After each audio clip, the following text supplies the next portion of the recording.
सभी छोटे बड़े श्रोताओं को सुनीता भटनागर का प्यार भरा नमस्कार। ऑडियो स्टोरीज के हमारे चैनल कहानी जगत में आप सभी का स्वागत है। हिंदी कहानियों की श्रृंखला में आइए आज सुनते हैं पुष्पा सक्सेना जी द्वारा रचित कहानी रिश्ते। रात में फोन से बड़ी ताई की मृत्यु की खबर पाकर सुमन अपने को रोक नहीं सकी थी। सुबह की फ्लाइट की बुकिंग कराने के बाद एक पल को भी नींद नहीं आ सकी। बचपन से बड़ी होने तक की घटनाएं तरतीब बेतरतीबवार याद आती रहीं। सच तो यह था कि भारत से जुड़े नाते में ताई ही एक संपर्क सूत्र बच रही थी। आज ये सूत्र भी टूट गया। ताऊ जी की मृत्यु के बाद मुकुल भैया की हर कोशिश के बावजूद ताई ने अपना घर नहीं छोड़ा। हार कर मुकुल भैया कनाडा में बस गए। अम्मा बाबूजी भी आशीष भैया के साथ नाइजीरिया जा चुके थे। घर के नाम पर तो सबके पास वही घर था जहां ताई अकेली रह गई थी या छोड़ दी गई थी। न जाने उनके अंतिम समय में भैया पहुंच पाए या नहीं। मृत्यु की खबर तो किसी पड़ोसी ने दी थी। अब तो पड़ोसी भी सुमन के लिए अजनबी थे। कभी वे सब कितने अपने हुआ करते थे। घर के दरवाजे पर स्त्री पुरुषों के बीच से रास्ता बनाती सुमन ताई के पार्थिव शरीर के पास जा पहुंची। आंगन में तुलसी चौरा के नीचे गोबर से लिपी धरती पर ताई चिर निद्रा में सो रही थी। चेहरे पर वही शांति जिससे सुमन अच्छी तरह परिचित थी। सुमन को देखकर गोमती चाची आगे बढ़ाई। आ गई सुमी, आखिरी वक्त तुझे खूब याद करती रही जीजी। गोमती चाची के सीने पर सिर रखकर सुमन रो पड़ी। गोमती चाची प्यार से उसकी पीठ सहलाती रह गई। जी भरकर रो चुकने के बाद सुमन ताई के सिरहाने बैठ गई। पंडित जी गीता का पाठ कर रहे थे। गोमती चाची ने धीमे से बताया, मुकुल बाहर की व्यवस्था में व्यस्त है, बहू और बच्चों का आना नहीं हो सका। अम्मा बाबूजी के लिए ताई के शव को रोकने की सलाह पर मुकुल भैया ने ना में सिर हिला दिया। गर्मी में इतनी देर बॉडी रखना पॉसिबल नहीं है, पहले ही बहुत देर हो चुकी है। अगर ऐसा ही था तो मॉर्चरी में बॉडी रखनी थी। मुकुल भैया की बात सही होते हुए भी सुमन को बॉडी शब्द चुभ गया। कुछ देर पहले की सजीव ताई अब बॉडी भर रह गई थी। बचपन से ताई की गोद में खेलते बच्चे आज बड़े हो चुके हैं। राम नाम सत्य के साथ ताई ने इस घर से विदा ले ली। सुमन से नहाने धोने का आग्रह कर गोमती चाची अन्य व्यवस्था में जुट गई थी। बचपन के परिचितों में बस गोमती चाची और गोवर्धन काका ही तो शेष थे। बाकी पड़ोसी अपने अपने बच्चों के साथ कहीं और जा बसे थे। 7 वर्षों में इतना परिवर्तन अप्रत्याशित होते हुए भी सत्य था। सिर से नहाकर बाहर आई सुमन को घर का सन्नाटा काटने सा लगा था। मोहल्ले की अधिकांश स्त्रियां रस्म निभाकर वापस नहाने धोने जा चुकी थी। रिश्तेदारों के नाम पर था ही कौन। उतनी सी देर में गोमती चाची न जाने कब नहा धोकर केतली में चाय लिए आ पहुंची थी। खेत की कमरा आंगन धोकर गोमती चाची के आदेश की प्रतीक्षा में खड़ी थी। आंचल से आंसू पहुंचकर चाची ने एक कप में चाय उंडेल कर सुमन की ओर बढ़ाई थी। ले बेटी, इतनी दूर से आई है, गला सूख रहा होगा। तेरी ताई होती तो। सुमन हिलक कर रो पड़ी। हाथ में पकड़ा कप छलक गया। प्यार भरा हाथ पीठ पर धरकर गोमती ने सुमन को सहारा सा दिया। चाय का घूंट गले से नीचे उतारती सुमन ने आंसू पोंछ डाले। चारों ओर पसरे सन्नाटे ने सुमन को सहमा सा दिया था। इस घर से सुमन का बचपन का जुड़ाव था। ताऊ ताई अम्मा बाबूजी मुकुल आशीष भैया के बीच अकेली सुमन सबकी दुलारी थी। हर तीज त्योहार पर घर में कितनी रौनक हुआ करती थी। पड़ोस के किशन चाचा, गोवर्धन काका, शांता मौसी, सब के परिवार हवन में इकट्ठा होते थे। ताऊ जी सब परिवारों के बुजुर्ग माने जाते। तब ये घर सारे मोहल्ले का केंद्र हुआ करता था। धनिया आंगन को लीप पोत कर चमका देती। बच्चों को वो लंबा हवन खासा उबाऊ लगता था, पर ताऊ जी के डर से सबको बैठना पड़ता। राखी पर सुमन की बन आती थी। राखी बांधने के बदले रुपए देते दोनों भाई अड़ जाते। नहीं देंगे रुपया, ये तो पैसा ऐंठने का बहाना है। आशीष भैया की उस बात पर ताऊ जी नाराज हो जाते। वो डांट पड़ती कि बिना हील हवाला किए दोनों भाई चुपचाप पैसे ऐसे थमा देते, बाद में भले ही उन पैसों को हथियाने के लिए सुमन की लाख मिन्नतें लड़ाई करते।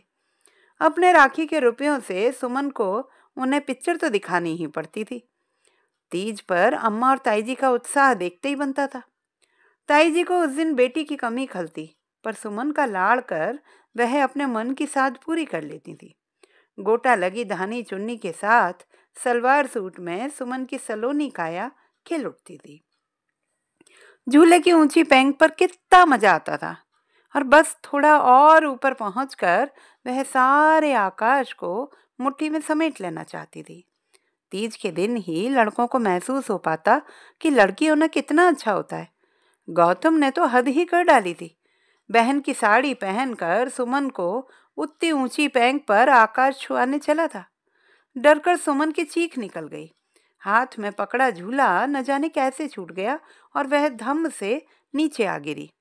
माथे से निकली खून की धार पूरी चुन्नी भिगो गई थी। सब दहशत में आ गए थे। हजार हजार गालियां देती शांता मौसी ने गौतम पर ताबड़तोड़ मुक्कों की बौछार कर दी थी।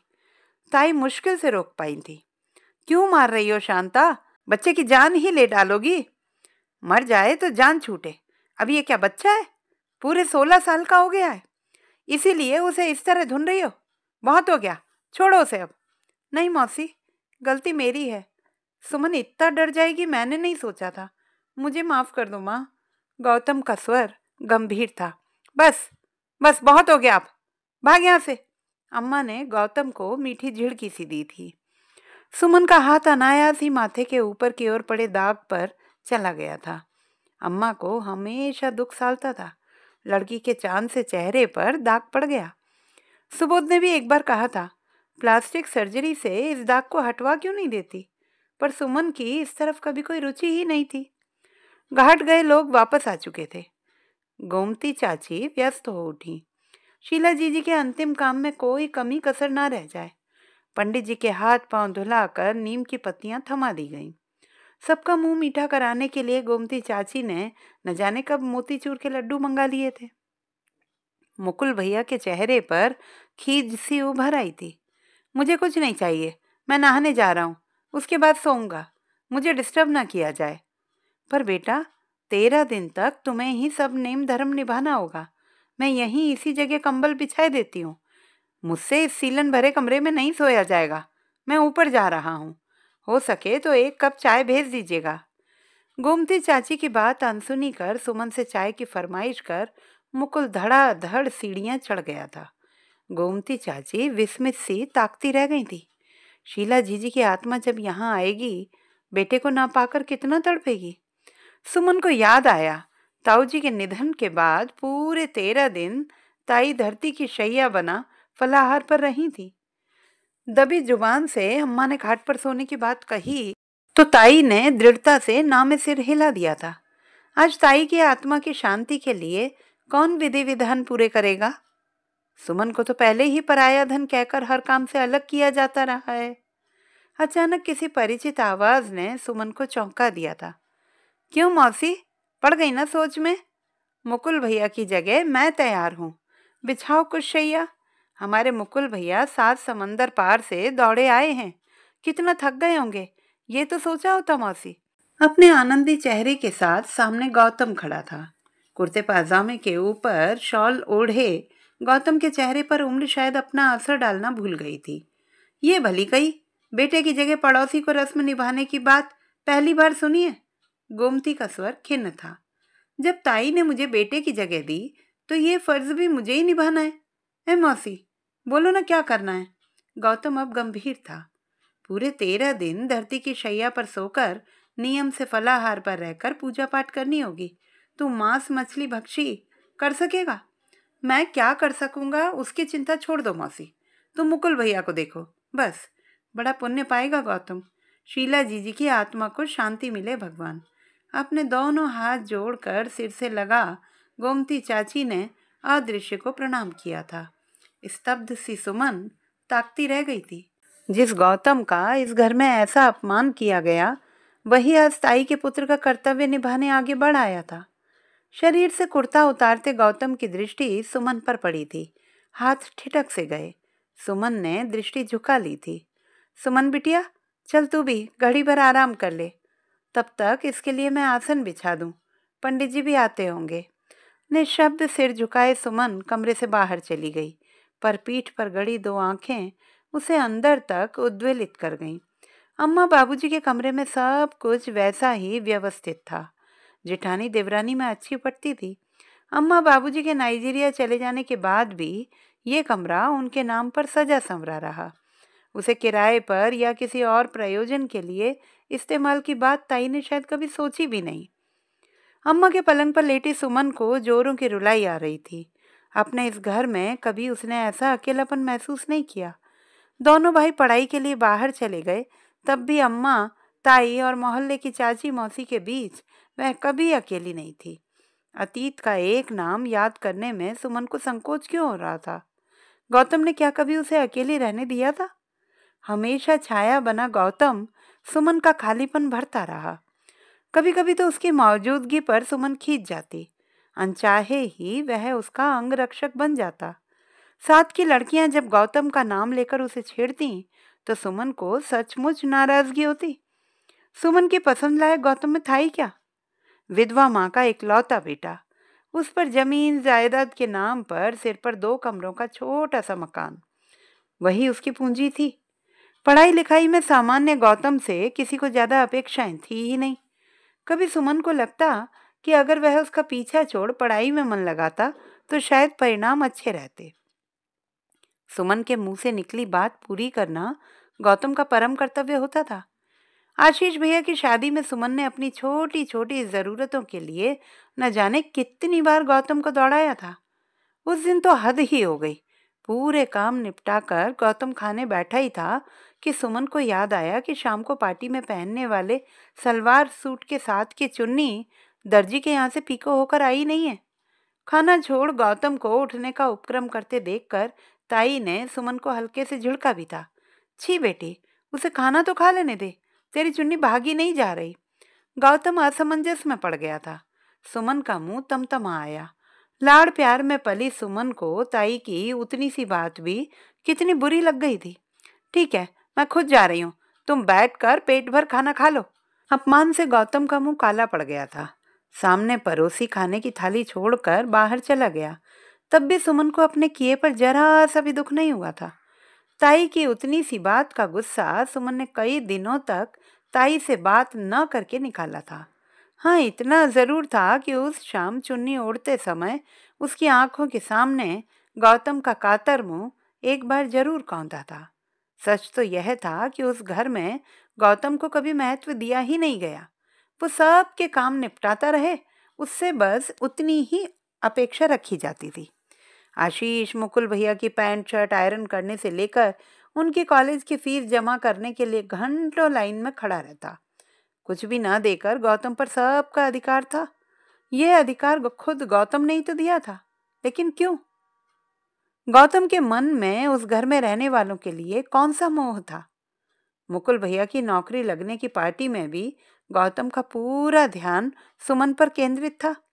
सुमन की प्लेट में कोई सब्जी खत्म हुई नहीं कि उस सब्जी के डोंगे के साथ गौतम हाजिर हो जाता। सुमन झुंझला उठती थी। मेरी प्लेट में आग गड़ाए रखने के अलावा और दूसरा काम नहीं है क्या तुमको?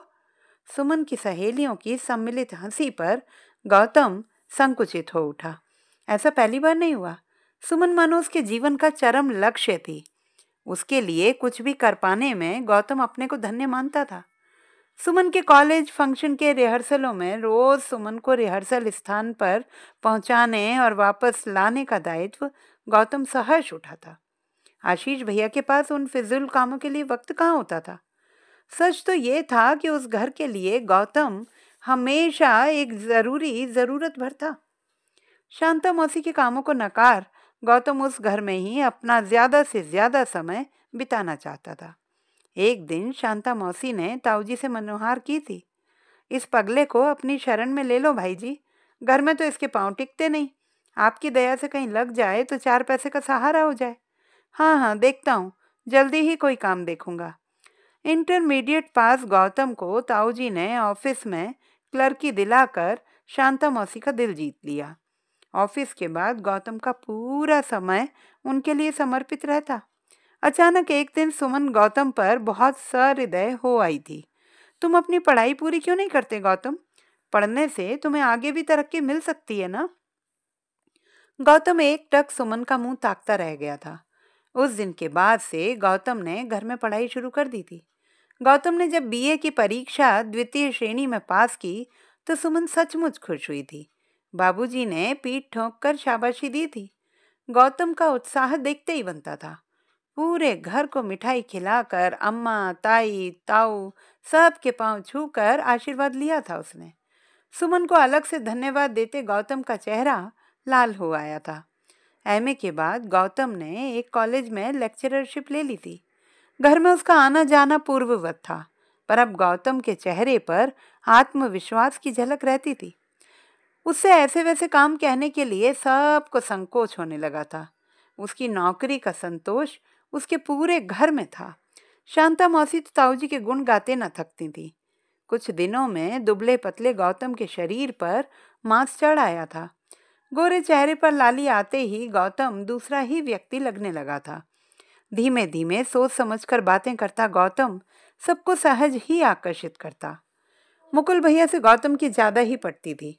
गौतम में आए परिवर्तन को लक्ष्य कर उन्होंने कहा भी था, क्या बात है यार, अब तो पहचान में ही नहीं आते। गौतम मुस्कुराकर चुप रह गया। सुमन की सहेलियां भी गौतम से बातें करने को उत्सुक रहती, पर वह सबसे मिलकर भी सबसे अलग ही बना रहता। हाँ, सुमन के साथ होते ही उसका चेहरा अजीब चमक से उज्जवल हो उठता। ऐसा नहीं कि सुमन गौतम के इस परिवर्तन से अछूती थी, पर गौतम को लेकर प्यार व्यार की बात उसने कभी सोची ही नहीं थी। शुरू से उसे जिस रूप में देखा उसमें दासत्व भाव का प्राबल्य होने की वजह से उसके साथ वैसी कोई कल्पना उसके मन में आनी भी असंभव थी। पहले आशीष भैया फिर मुकुल भैया की शादी के बाद घर में रौनक बढ़ गई। दो दो बहुओं के घर में रहने की वजह से अम्मा ताई को पास पड़ोस में घूमने बतियाने का वक्त ज्यादा मिलने लगा। दोनों भाभियों के साथ सुमन का वक्त आराम से कट रहा था। पिछले कुछ दिनों से घर के सामने वाले घर में एक नया परिवार आ बसा था। धनी माँ बाप का इकलौता बेटा अरुण देखने में भी बेहद आकर्षक था। पहले ही दिन सुमन को अरुण भा गया। अरुण ने एमए प्रीवियस में एडमिशन लिया था। सुमन का हिस्ट्री डिपार्टमेंट और अरुण का पॉलिटिकल साइंस डिपार्टमेंट पास पास ही थे। अक्सर अरुण और सुमन साथ साथ आने जाने लगे थे। साथ ही लड़कियों ने दोनों को लेकर जब छेड़ना शुरू किया तो सुमन का मन मीठी गुदगुदी से भर गया। अरुण को लेकर उसने सपने देखने शुरू कर दिए। अब भाई भाभीियों की जगह उसे एकांत ज्यादा भाता। न जाने क्यों आशीष भैया को अरुण फूटी आंखों न सुहाता। ये लड़का पक्का घाघ है, माँ बाप के पैसों से गुलछर्रे उड़ा रहा है। वो कैसे? मुकुल भैया इन बातों के प्रति अक्सर उदासीन ही रहते। अरे यार, दोस्तों के साथ होटल में शराब पीना क्या अच्छे लड़कों का काम है? अरे छोड़ो यार, आजकल सब चलता है। हम दोनों तो अम्मा की कड़ी देख रेख में पले, बुद्धू हैं। आज जमाना कहाँ पहुंच गया, हमें होश भी नहीं। सचमुच ताई की दृष्टि से कोई नहीं छूटता था। उनके मुकाबले अम्मा का ध्यान सिवाय रसोई घर के और कहीं जाता ही नहीं था। ताई ने किसी को शायद ही कभी डांटा फटकारा हो, पर उनकी दृष्टि के आगे कुछ भी छिपा पाना संभव नहीं होता। अम्मा की सीधाई का ताई ने कभी फायदा नहीं उठाया। वह उन्हें सच्चे दिल से छोटी बहन का प्यार देती रही। अम्मा भी उनका खूब सम्मान करती। भगवान ने मुझे बड़ी बहन नहीं दी, उसकी कमी जीजी ने पूरी कर दी है। त्योहारों पर पूरे घर के लिए कपड़े बनवाने की जिम्मेवारी ताई पर रहती। घर के दास दासी भी उनकी दया से अछूते नहीं रहते। देवरानी के बच्चों को उन्होंने कभी भी पराया नहीं माना। उनको तो ले देकर बस एक मुकुल भैया ही थे। बच्चों ने भी कभी उन्हें पराया नहीं जाना। घर की एकता बनाए रखने में ताई का बहुत बड़ा योगदान था।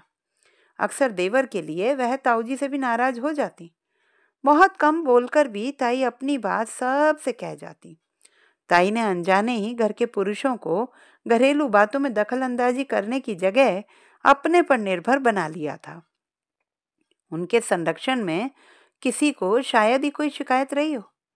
पिछले कुछ दिनों से सुमन कॉलेज से अक्सर देर से घर आने लगी थी। भोली भाली अम्मा ने उसके देर से आने को भले ही नोटिस न किया हो, पर ताई ने अचानक पूछ लिया था, क्या बात है सुमी, तेरी क्लासें क्या देर तक लगने लगी हैं? सुमन सकपका गई थी। हड़बड़ाहट में ठीक बहाना भी नहीं बना सकी थी।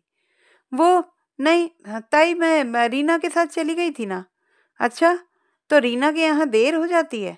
ऐसा कर, उसका टेलीफोन नंबर दे दे, कभी ज़रूरत पर तुझे बुलाना पड़ सकता है ना।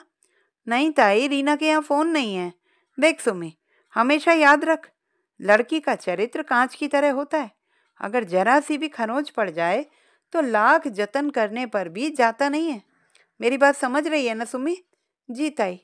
पाँव के नख से जमीन को रेतती सुमन सहम गई थी। ताई के निर्देश पर अब कॉलेज से उसे घर ले जाने कभी मुकुल भैया आते तो कभी आशीष भैया।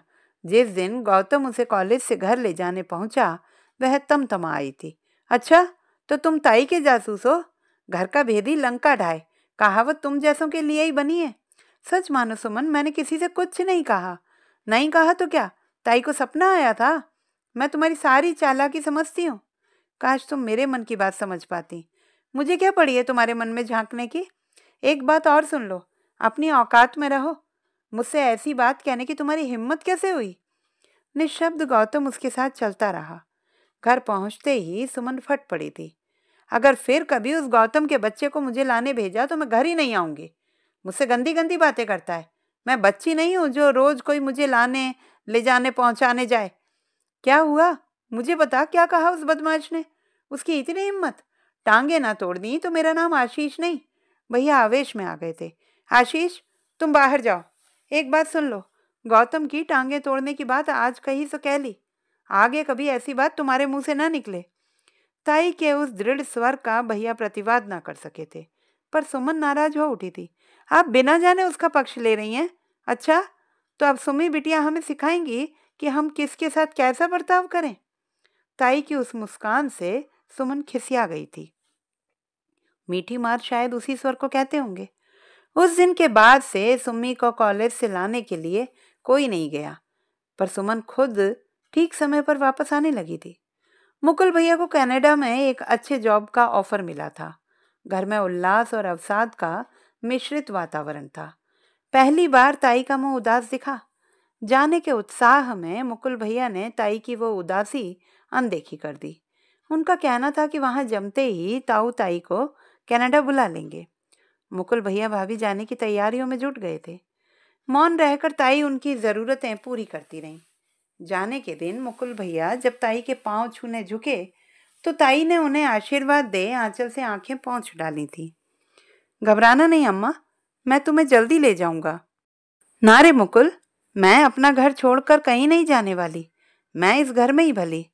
वाह अम्मा जी, जहां बच्चे रहें वही घर होता है, मुकुल की पत्नी नेहा ने मीठे स्वर में कहा। जहां रहो खुश रहो बहू, यहाँ ये बच्चे भी तो मेरे ही हैं। हो सके तो मुकुल को वापस ले आना। अपनी बात कहकर ताई तेजी से मुड़कर घर के अंदर चली गई थी। शायद अपने आंसू दिखाना उन्हें ठीक नहीं लगा था। घर वालों के बीच सबसे समन्वय बनाए रखने वाली ताई न जाने क्यों नेहा भाभी से कभी ज्यादा जुड़ नहीं सकी। अपने माता पिता की इकलौती बेटी नेहा भाभी इस घर को कभी भी अपना घर समझ ही नहीं पाई। मुकुल भैया के कनाडा जाने के पीछे नेहा भाभी का बहुत बड़ा हाथ था। शायद इसीलिए ताई ने उन्हें मन से कभी माफ ही नहीं किया। मुकुल भैया और नेहा भाभी के कनाडा चले जाने के बाद ताई ने अपने को कमरे में कैद कर लिया था। अपने अकुशल हाथों में घर की बागडोर पाकर अम्मा डर गई थी। ताई के हाथ जोड़ वह उन्हें जबरन कैद से बाहर लाई थी। जीजी, तुम्हारे बिना ये घर संसार हमसे नहीं चलने वाला है। अगर तुमने घर परिवार नहीं संभाला तो हम अन्न जल त्याग देंगे। हारकर ताई घर के कामकाज में फिर जुट गई थी। इन कुछ एक दिनों में सुमन बहुत आगे बढ़ गई थी। उस रात कमरे की खुली खिड़की से अरुण जब उसके कमरे में पहुंचा तो पांव की ठोकर से कमरे में रखा पीतल का लैंप जोरदार आवाज के साथ नीचे आ गिरा था। अरुण खिड़की से कूदकर बाहर भाग गया था। शोर की आवाज सुनकर आशीष भैया, अम्मा, ताई सब उसके कमरे में आ पहुंचे थे। भागते अरुण की पीठ अंधेरे में भी स्पष्ट थी। आशीष भैया दहाड़े थे। कौन आया था इस कमरे में? सुमन थर थर कांप रही थी। जल्दी बता, वरना तेरी जान ले डालूंगा। आशीष भैया के उठे हाथ देखकर सुमन की जान निकल गई थी। डरते डरते अस्फुट शब्द में मुंह से निकला था, गौतम। क्या उस साले की ये मजाल? जिस थाली में खाता है उसी में छेद करने चला है। आवेश में आशीष भैया सोते गौतम को उसके कमरे से खींचकर बाहर ले आए थे। ताबड़तोड़ थप्पड़ घूसों की बौछार के बावजूद गौतम मौन बना रहा। शांता मौसी हाथ जोड़कर विनती करती जा रही थी, छोड़ दो बेटा, अभागा जन्मते ही क्यों न मर गया। मैं तो समझी कमरे में सो रहा है। आखिर अम्मा के बीच बचाव से आशीष भैया ने उसे छोड़ा था, पर वह फुफकार रहे थे, खबरदार जो इस घर में फिर कभी पांव भी रखा, टांगे तोड़ दूंगा। उस बीच ताई न जाने कहाँ चली गई थी। अच्छा हुआ ताऊजी के साथ बाबूजी लखनऊ गए थे। पिछले कुछ दिनों से ताऊजी को सीढ़ियाँ चढ़ने में बहुत कष्ट होने लगा था। डॉक्टर ने लखनऊ मेडिकल कॉलेज में जांच कराने की सलाह दी थी। अगर वे लोग घर में होते तो शायद गौतम का जिंदा रहना मुश्किल होता। 2 दिन तक घर में मौत सा सन्नाटा छाया रहा। बाबूजी और ताऊजी के आने से वातावरण और भी बोझिल हो उठा। ताऊजी को फेफड़े का कैंसर था। सब बातें छोड़ ताई पति की परिचर्या में जुट गई। अपनी व्यस्तता के बावजूद उन्होंने बाबूजी से जल्दी सुमन की शादी निपटाने की बात दृढ़ स्वर में कही थी। सुमन के लिए लड़का खोजने में बाबूजी को ज्यादा प्रयास नहीं करना पड़ा था। वर्षों पहले इंग्लैंड में जा बसे उनके मित्र को भारतीय पुत्रवधू चाहिए थी। सुबोध को पहली नजर में ही सुमन पसंद आ गई। विदा के समय ताई ने गंभीर स्वर में कहा था, मेरी एक बात गांठ से बांध ले सुमी, अपनी गलती छुपाने के लिए कभी किसी दूसरे को अपराधी मत बनाना। ऐसा करने से मन की शांति चली जाती है बिटिया। स्तब्ध सुमन ताई की आंखों में निहारती उनके सिर पर सिर धरकर जोर से रो पड़ी थी। उसका सिर सहलाती ताई ने तसल्ली दी थी, जो गलती हो गई उसे भूल जा सुमी, तेरी जगह मैं प्रायश्चित कर लूंगी। मुझ पर विश्वास है ना? हाँ ताई, अपने से ज्यादा मुझे तुम पर विश्वास है। मुझे माफ कर दो ताई। तब ठीक है, शांत मन से अपने घर जा। मन पर किसी तरह का बोझ मत ले जाना बिटिया। प्रभु तेरा कल्याण करें। लंदन में पति गृह में सुमन को पूरा प्यार और सम्मान मिला। सुबोध खुले दिल का युवक था। उसे पाकर सुमन का जीवन खुशियों से भर गया। सब कुछ होते हुए भी सुमन के अंतर में एक ऐसी गांठ थी जिसे सुबोध के साथ शेयर कर पाना असंभव था। कभी रातों में सोई सुमन अचानक जागकर पसीने पसीने हो जाती। लगता उस पर कोई वार कर रहा है, सब उसे चोर कहकर पुकार रहे हैं। सुबोध परेशान हो उठता, पर सुमन बेचैन हो जाती। निरपराध निर्दोष गौतम का वह अपमान क्या क्षम्य था? काश आने के पहले वह उसके पांवों में पड़कर क्षमा मांग लेती तो उदार गौतम क्या उसे माफ ना करता? अपनी छटपटाहट बेचैनी जीती सुमन एक बेटे की मां बन गई। बेटे का नाम उसने सिद्धार्थ रखा था। सुबोध को वो नाम ज्यादा जचा नहीं था। ये क्या दकियानुसी नाम रख रही हो? कोई नया नाम क्यों नहीं खोजती? यह गौतम सा निष्पाप त्यागी उदार बने, इसीलिए ये पुराना नाम ही चलेगा। तुम्हारी मर्जी। उसकी इच्छा देखकर सुबोध ने ज्यादा बहस नहीं की थी। ताऊ की मृत्यु पर पहुंची सुमन की आंखें गौतम को खोजती रहीं, लेकिन उस समय ताई से कुछ पूछ पाना बहुत कठिन था। आशीष भैया अपने साथ अम्मा बाबूजी को नाइजीरिया ले जा चुके थे। ताऊ जी की मृत्यु पर अम्मा अकेली ही पहुंची थी। शांता मौसी अम्मा के गले लगकर रो पड़ी थी। रोते रोते उन्हीं ने बताया था, किसी छात्र वृत्ति पर गौतम अमेरिका गया हुआ था। जिन्होंने उसे इस लायक बनाया, उनके अंतिम दर्शन भी वह नहीं कर सका। सुमन को शांता मौसी ने प्यार से सीने से चिपका कर पूछा था, सुख से तो है सुमी? तेरा बेटा तो एकदम राजकुमार सा लगता है। शांता मौसी की बातों में कहीं कोई शिकवा या शिकायत नहीं थी। सुमन का मन धरती में गड़ जाने को हुआ था। उसकी वजह से देवी तुल्य शांता मौसी और गौतम को व्यर्थ ही कितना अपमान झेलना पड़ा था। किसी को इतनी आसानी से क्षमा कर देना क्या उतना आसान होता है? अनजाने ही झुककर सुमन ने शांता मौसी के पांव छू लिए थे। शांता जैसे घबराकर पीछे हट गई थी। अरे रे रे, क्या कर रही है बिटिया? कहीं बेटियां पांव छूती हैं? काहे पाप चढ़ा रही है? शांता मौसी संकुचित थी। देवी देवता के पांव छूने से पाप नहीं चढ़ता मौसी। रुलाई रोकती सुमन कमरे से बाहर चली गई थी। गोमती चाची ने आकर बत्ती जलाई थी। आ सुमन, जरा सा मुंह जुठार ले, भूखे पेट सोएगी तो ताई की आत्मा को तकलीफ होगी। मुकुल तो सुनने वाला नहीं। नीचे सीढ़ियां उतरती सुमन की दृष्टि गौतम पर पड़ी थी। ध्यानस्थ तपस्वी सदृश धरती पर बिछे कंबल पर ताई के कमरे में अकेला बैठा गौतम कोई पुस्तक पढ़ रहा था। सुमन का बहुत जी चाहा गौतम के पास जाकर अपने अक्षम्य अपराध की क्षमा मांग ले, पर गौतम के पास जाने की हिम्मत नहीं जुटा पाई। चाची, क्या गौतम ताई के पास आता रहता था? अरे तुझे नहीं पता, गौतम तो जीजी का खास बेटा था। उनका अपना बेटा तो 7 समंदर पार जाकर उन्हें भुला ही बैठा था। शांता मौसी कहाँ हैं? मोहल्ले की कुछ औरतें तीर्थ यात्रा पर गई हैं, वह भी उनके साथ गई हैं। जाना तो मुझे और जीजी को भी था, पर जीजी की तबीयत पहले ही खराब हो गई। उनके बिना मैं कैसे जाती? सोचा था अगले बरस हम दोनों जाएंगे, पर भगवान को कुछ और ही मंजूर था। गोमती चाची ने गीली आंखें में आंचल से पहुंचकर सुमन के आगे पड़ोस के घर से आया भोजन परोस दिया था। मुझे भूख नहीं है चाची। अरे बिटिया, ऐसे में किसे भूख लगे है, पर रीति रिवाज तो निभाने ही पड़े। फिर ये पापी पेट क्या मानेगा? चाची, गौतम ने कुछ खाया? उसे तो 13 दिन फलाहार पर रहना है। शांता बीवी जी ने बड़े पुण्य किए थे कि ऐसे बेटे को जन्म दिया। लाख कहने पर भी आज तक शादी नहीं की। माँ के साथ पूरे मोहल्ले की सेवा करता है। भगवान उसे लंबी उम्र दे। गोवर्धन काका की आवाज पर गोमती चाची बाहर चली गई। सुमन सोच में पड़ गई थी। गौतम ताई का इतना अभिन्न बन चुका है, इसकी खबर कभी ताई ने नहीं दी। सुमन के नाम उनके खत पहुंचते थे, पर गौतम का उनमें कभी कहीं जिक्र नहीं रहता था। ये सच है कि सुमन का वो झूठा आरोप ताई से छिपा नहीं था। शायद इसीलिए जानकर उन्होंने गौतम के बारे में कभी उसे नहीं लिखा। कौन विश्वास करेगा ताई का अपना कोख जाया बेटा ऊपर कमरे में आराम से सो रहा है, और ये गौतम ताई की आत्मा की शांति के लिए पूरे विधि विधान अपने सिर लेकर उन्हीं के सीलन भरे कमरे में अकेला बैठा साधना कर रहा है। क्या रिश्ता था गौतम का ताई से? दूसरे दिन मुकुल भैया की तबीयत खराब हो गई थी। पूरी भाजी हजम कर पाना उन्हें संभव नहीं हो सका था। अपने घर से खिचड़ी बनाकर गौतम चाची ने मुकुल भैया को खिलाई थी।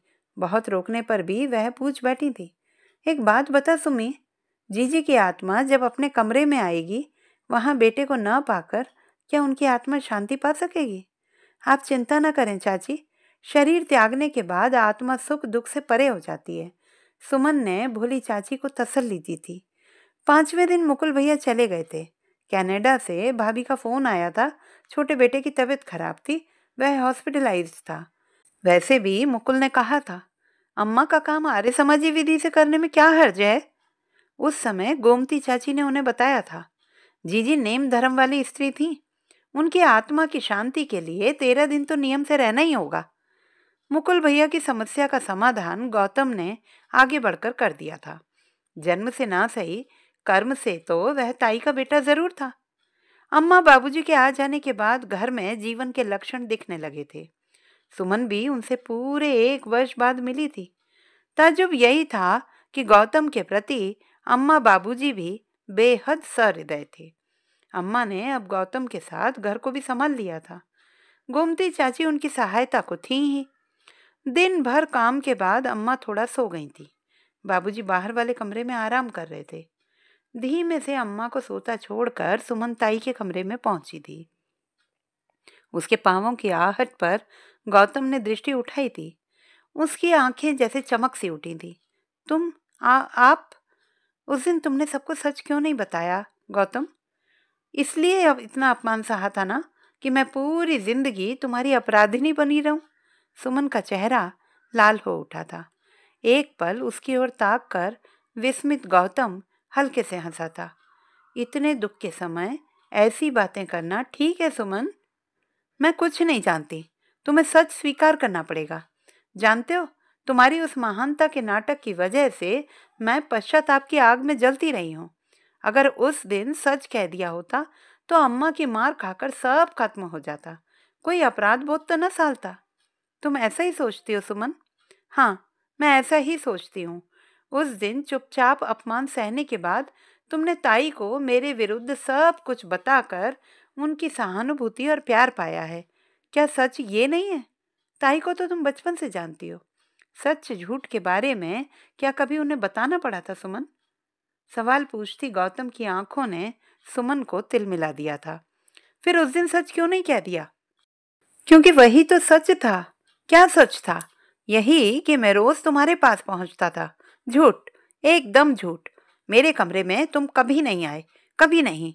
क्या किसी के पास पहुंचने के लिए यह जरूरी होता है कि वह उसके पास सशरीर उपस्थित हो? मतलब? हाँ सुमन, आज ये बात स्वीकार करने में मुझे जरा सी भी हिचक नहीं। तब मेरा मन हर पल हर वक्त सिर्फ तुम्हारे पास रहता था। उस रात भी मैं स्वप्न में तुम्हारे साथ ही था। इसलिए उस सत्य को स्वीकार कर मैंने तुम पर कोई एहसान नहीं किया। सुमन, सच वही था। और अब तुम्हारा मन कहाँ रहता है गौतम? अब मैं उन सब बातों से ऊपर हूँ। ताई से इतना प्यार मिला कि किसी से कोई शिकायत शेष ही नहीं रही। तुमने अपना सच तो बता दिया, पर मेरा सच नहीं जानते। ये सच नहीं कि सिर्फ डर के कारण ही मैं असलियत नहीं बता सकी। उस वक्त तुम्हें व्यर्थ दंडित होते देखने में मुझे जरा भी तकलीफ नहीं पहुंची थी, बल्कि लगा था कि तुम उसी के लायक हो। अपना दोष भी अपराध नहीं लगा था, पर तुमसे दूर जाकर मेरा मन बार बार धिक्कारता रहा। तुम्हें कलंकित करके अपना कलंक धोना मेरा अक्षम्य अपराध है। फिर भी क्या मुझ जैसी स्वार्थी लड़की को माफ कर सकोगे गौतम? माफी तो दोषी को मांगनी चाहिए। तुमने मुझे चाहा ही कब था? तुम्हें लेकर सपने बुनना तो मेरी गलती थी। ओह गौतम, तुम इंसान नहीं देवता हो। अब तुम जरूर गलती कर रही हो सुमी। एक कमजोर इंसान को देवत्व देकर देवता का अपमान मत करो। ताई क्या इसीलिए तुम्हें इतना प्यार करती थी गौतम? पता नहीं, पर तुम्हारे जाने के बाद उन्होंने बुलाकर मुझे कहा कुछ नहीं, बस सिर पर आशीर्वाद का हाथ रखकर मौन रह गई थी। तुम उनकी बात समझ गए थे गौतम? हाँ, इसीलिए मैंने उन्हें अपने मन की पूरी कहानी सुना दी थी सुमन। ताई की गोद में खेलकर भी हम उन्हें उतना नहीं जान सके जितना तुम। क्या रिश्ते सिर्फ खून के ही होते हैं सुमन? नहीं गौतम, आज इस सत्य को मुझसे ज्यादा कौन समझेगा? गौतम के सामने दोनों हाथ जोड़कर अपनी नम पलकों के साथ सुमन कमरे से बाहर चली गई। तो दोस्तों, ये थी हमारी आज की कहानी। आपको कैसी लगी कमेंट बॉक्स में लिखना ना भूलें। चैनल को सब्सक्राइब करें, लाइक करें और मित्रों के साथ शेयर करें।